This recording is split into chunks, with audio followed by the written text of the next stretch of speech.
What is up, you beauties? My name is BatchatBegins, and welcome back to the channel for another tank review. And today we are taking a look at the newest tank destroyer on the block in Tier 8. That's right, it is the KanonenJpz 105, the E25 ripoff copy, basically. Now, this tank has always been a bit underpowered in PC. Is it already overshadowed now on Blitz? And I think the answer might surprise you, because there is a certain tank that I think does just outright outperform this tank. But before we get into which tank I think that is, let's go ahead and go over some stats for the KanonenJpz 105. As you can see, we are here on Tank Compare on BlitzStars. Now, this is a very useful tool. Make sure to use this when you're checking out your newer tanks, just to see if you like the statistics of the tank.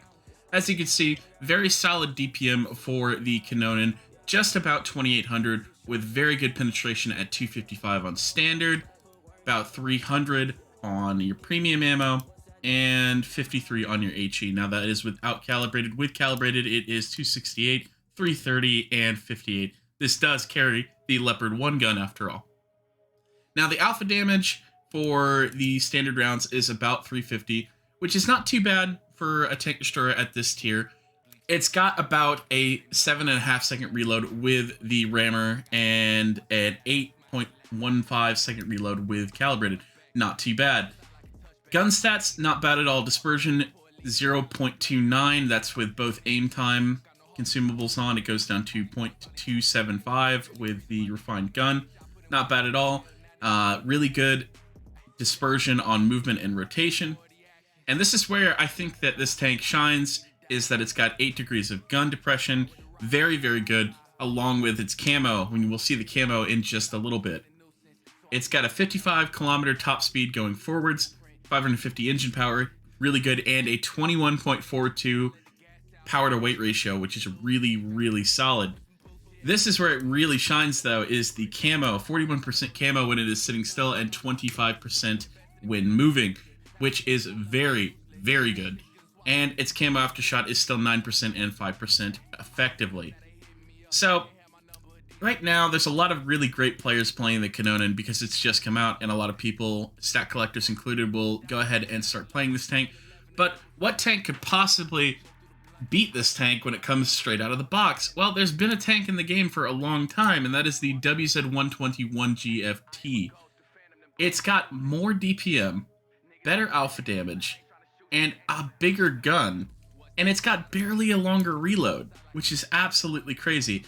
And as you can see, the gun stats might be a little bit in red, but they're barely in the red. It's got just barely worse aim time by 0.2 seconds. Barely 0.2 seconds. It's got just a tad worse dispersion, and a tad worse gun stats all around. It still goes 50. It's still got a very solid power to weight ratio for a tier 8 tank.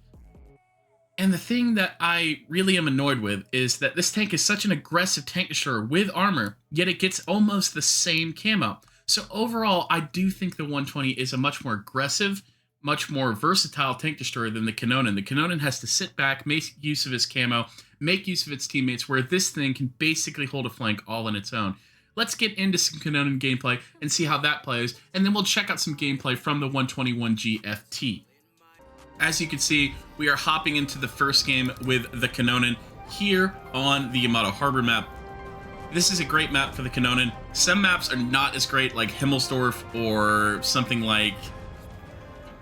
we'll say something like Canon wouldn't be super great for the Kanonen. But overall, this is a pretty solid map. It's got long lines of sight down here on the medium side, and so we'll be able to provide effective support for our medium tanks when they are going up to face the enemy reds. Now, the 120, the difference is it can actually go ahead and just push straight up to the medium side and contest with the mediums because it has that armor, unlike the Kanonen 105. This tank cannot brawl face-to-face with mediums. It has no armor. If you're thinking armor profile, think E25. That's how bad it is.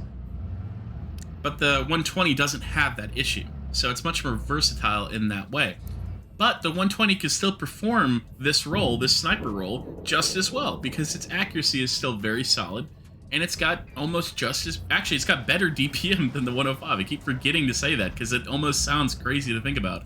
A tank with no armor has less DPM than a tank that has very, very solid armor.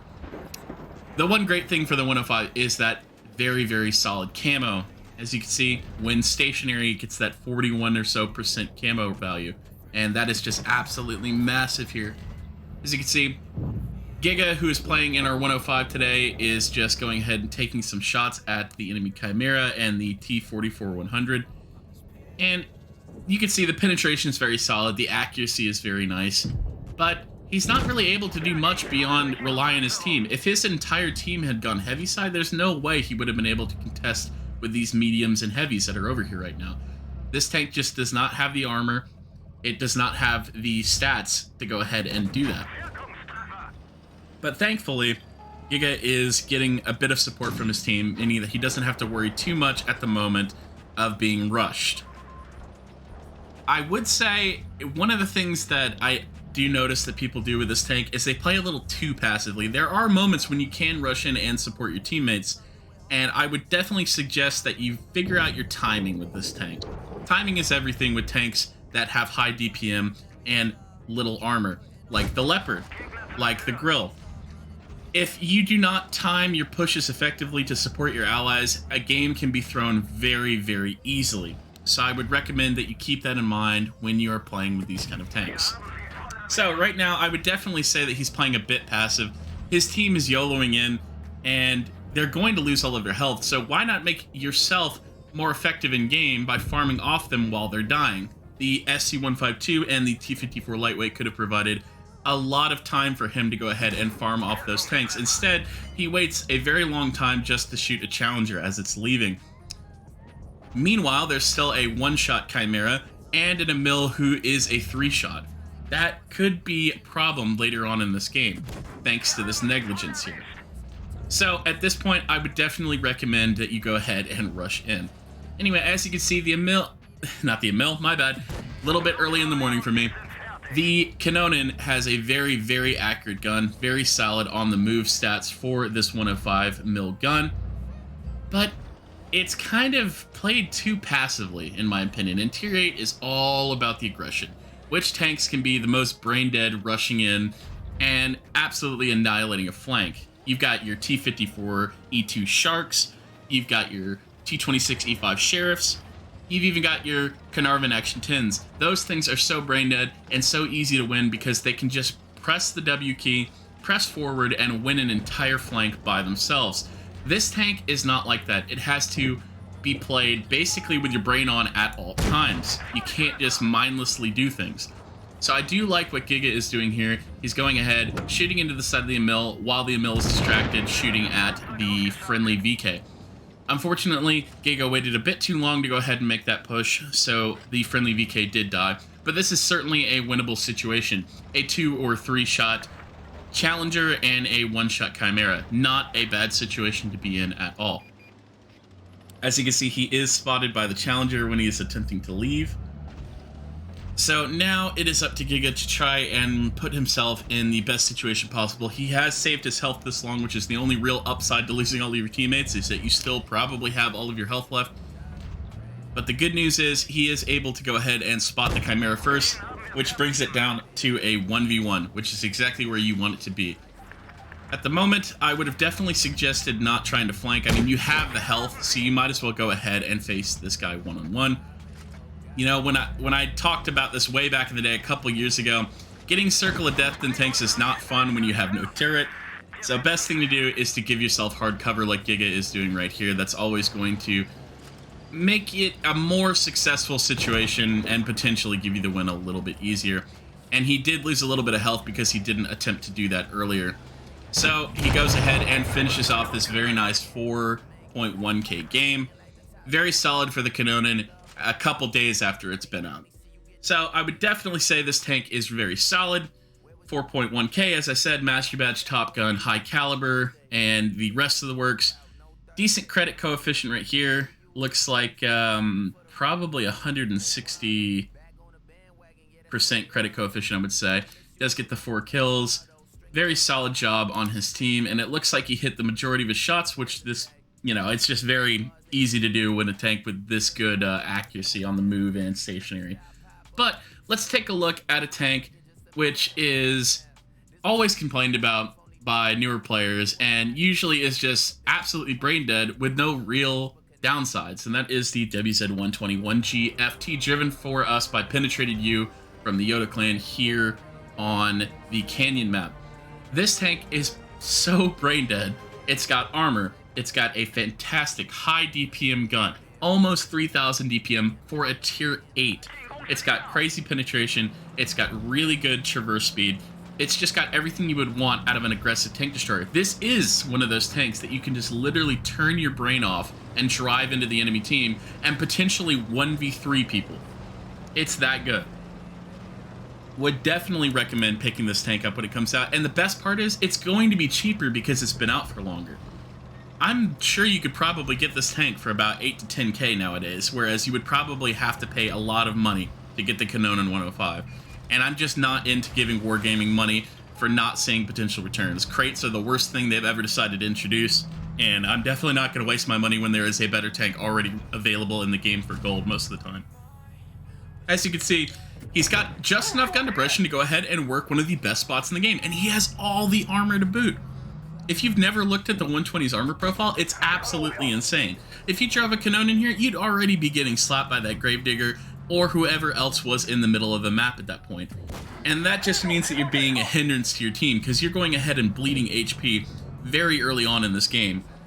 And there's no way for you to really come back from that, because you have to play incredibly passive at that point. One thing I will say about this game at the moment is he has positioned himself a little bit aggressively compared to where his team is. He gets a 1200 ammo rack casually in a T-34-1. I'm just seeing these replays for the first time myself, so like this is absolutely insane. Yeah, I mean, he just casually 1200 ammo racks a T-34-1 and then just, faces a very strong tier 7 heavy tank and just absolutely obliterates him. So I thought he was overextended. I thought he might not have been able to handle all the tanks, but as you can see, the traverse speed and the absolutely insane DPM is just letting him face every newcomer. Like, there's no way that Kanonen would have survived a situation like this. And because he can be so aggressive and hold a spot like this, he's killed 3 tanks on his own. In the middle, his team have done nothing. They have been steamrolling that one side of the map for so long now, and they still haven't killed anybody. That's how insane this tank is. It can just absolutely carry a team. He's facing a medium tank with very good penetration, and because of how absolutely troll this armor profile is, he's just not taking any damage. It's crazy. He's almost full health to 0, this guy, in less than 30 seconds. In fact, he is going to full health to 0. Like, there is no other tier 8 tank at the moment in the TD category that could do this. The Scorpion might be a fantastic tier 8 tank, but it can't be this aggressive. And the Kanonen certainly can't make plays like these. Now, the Action 10 is a very, very good tank with better penetration than most heavy tanks, and it is obviously going to go ahead and wreck this tank, but he did it. He killed 5 tanks in the middle within a couple of minutes. Absolutely nuts. And that's something you can do when you just turn your brain off and play the game with a tank like that. So would I recommend getting the Kanonen 105?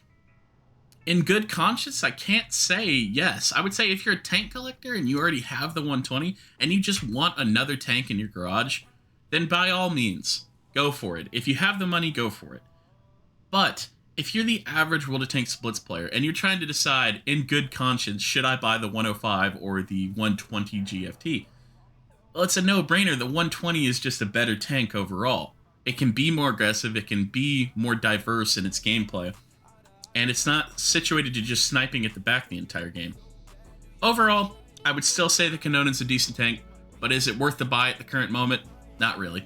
Anyway, guys, I hope you enjoyed this review. If you have any different thoughts, please let me know in the comment section down below. Tell me what your favorite tier 8 tank is. I'd love to hear it. Anyway, guys, that'll be it for me today. My name has been BatchatBegins, and I will see you guys in the next one.